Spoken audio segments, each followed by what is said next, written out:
سيدنا الخضر لما قابل سيدنا موسى كليم الله عمل أعظم إنجازات ممكن تتخيلها. السلام عليكم ورحمة الله، أهلا وسهلا بكم. أنا ياسر الطوخي وحلقة جديدة من حل حياتك.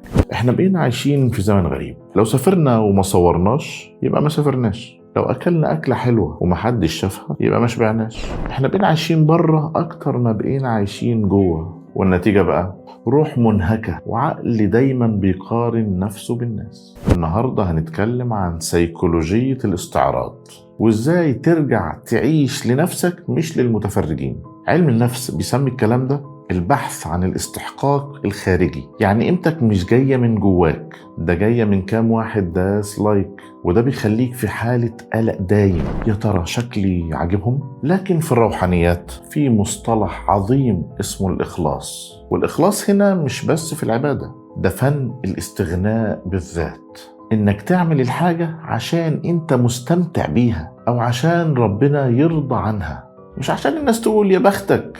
إعمال العقل هنا إنك تدرك إن الناس اللي بتحاول تبهرهم هم كمان مشغولين بيبهروا غيرك، ومحدش مركز مع حد، فليه بتضيع عمرك بتمثل دور مش دورك؟ تعالوا أحكي لكم حكاية عن بطل مشهور في التاريخ بس مستخبي، سيدنا الخضر. سيدنا الخضر لما قابل سيدنا موسى كليم الله عمل أعظم إنجازات ممكن تتخيلها. خرق سفينة عشان ينقذ أصحابها، وبنى جدار ليتيمين، وفي الآخر مشوا وسابهم. الخضر كان بيمثل الإنسان الخفي، بيعمل أعظم تغيير في الكون من غير ما يطلب ولا صورة تذكارية ولا حتى حد يعرف هو مين. القصة دي بتعلمنا إن أصدق التأثير هو اللي بيحصل في صمت، إنك تكون مؤثر حقيقي في حياة اللي حواليك من غير ما يكون عندك قناة يوتيوب.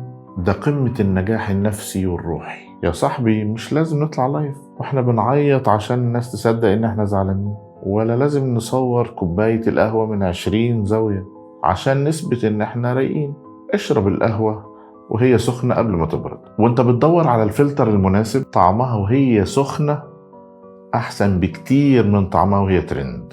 تمرين النهاردة اسمه لحظة لنفسي وبس. النهاردة لما تعمل أي حاجة حلوة، تخرج، تاكل، تنجز شغل، خد عهد على نفسك إنك مش هتصورها ولا هتحكي عنها لحد لمدة 24 ساعة. الخطوة هي استشعر اللذة وهي جواك انت بس. جرب تكون الخضر في حياة نفسك، شوف هتحس بإيه لما تكون القصة بينك وبين ربنا ونفسك وبس. وأشوفكم بقى الحلقة الجاية في خطوة جديدة للأعلى وحل حياتك.